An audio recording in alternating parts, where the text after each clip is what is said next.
So this past weekend, I traded my AYN Thor for a ROG Xbox Ally X.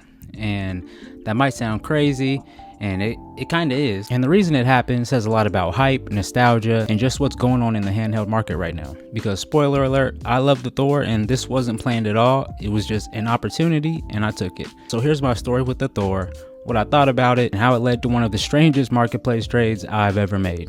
So let's get into it. A little bit of context. Back in December 2025, I released my first video on this channel that did pretty well, and it actually had me encouraged to keep this channel going. So I decided to reinvest in the channel and grab another handheld to cover. The Thor stood out because it fit a need. It was a clamshell, so I could travel with it easily. The OLED dual screens just made it stand out over any other device on the market at the time. And it was a powerful Android device that I wasn't familiar with, but I wanted to explore because at that time, it was the beginning of when Steam games were able to be played on these Android devices. But ultimately, I had to wait until the end of January for it to even get delivered. And this was the main draw to why I even wanted the device. It was travel friendly, I could play my light Steam games, and I could have a game on top and a guide down below if I ever wanted to. And I really picture myself playing games like Chrono Trigger with the game on top and a guide or something down below. I thought this would literally be the perfect gaming portable setup. Look, the device is beautiful, even better in person than I was expecting. The screens, they look incredible. The feel is nice and premium like you'd want.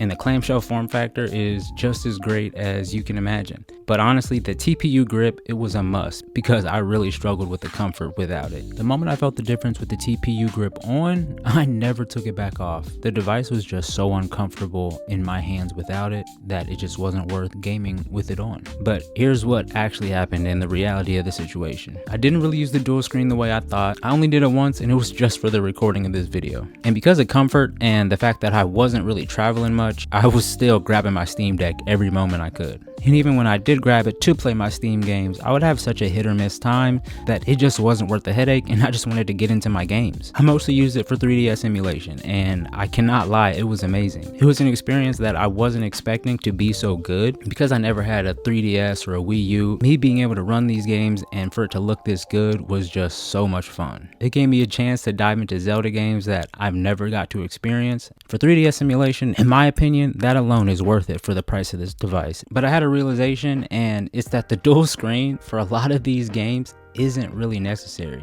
It'll just be like what's in your bag or a map. Because I had to go through all this just to get both dual screens to work perfectly together when in reality it wasn't even really necessary. And that really is something that stood out to me. And because I never had a DS or 3DS growing up, the nostalgia factor, it just wasn't there for me. For me, these weren't childhood favorites that I was playing. These games were competing with games that I've already had in my backlog. It has the Snapdragon 8 Gen 2 chip that is a very mature chip, so emulating a lot of these systems is pretty flawless. It handles pretty much everything through Switch emulation. The support for the chip is strong, and it'll likely just keep improving over time because this device and chipset is just so popular. And now for the growing pains, because there's some real world friction here, especially if this is your first Android handheld or dual screen handheld. There is a learning curve that you might want to consider if you're going to pick this up. The device, it comes bare Android, so you're gonna have to download your emulators. Some come from a GitHub, you got to get your front ends. Some don't support dual screen, another costs money. Then you got to get your companion apps. Then you realize you don't even really need the companion app. And then you try PC game emulation, you try Game Hub, that doesn't work. You try Game Hub Lite, that works for a little bit. Then development stops, so you switch to Game Native, then everything works just fine for now. That's just the reality of these early devices. Some people will really enjoy keeping up with the news and keeping their device updated, while most people probably won't and just want to get into their games as easy as possible. So here's the marketplace story and how this trade even came about. One of my doom scrolling sites is scrolling Facebook Marketplace just to see any deals that I could find. I came across the ROG Xbox Ally X, not that I was shopping for it, I just came across it, so I clicked on the ad. Upon the description, they're selling the device for $800 or they'll trade for an AYN Thor. So I messaged the seller, sent her some pictures of my Thor, let her know that I had the Pro and that I'd be willing to trade. I did offer her about $250 along with the Thor, and that was my final offer because I honestly wasn't interested in selling the Thor. I just saw this as an opportunity. But here's some more context. So the Thor, they're sold out right now, and they're delivering in batches upon your order number.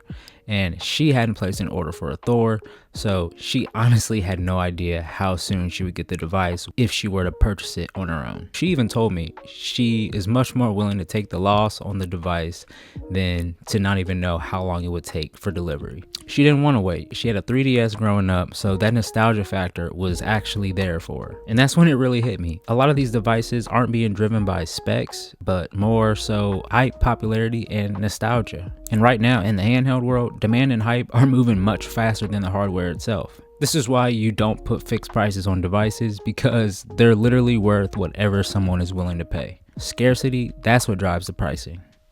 Oh my gosh.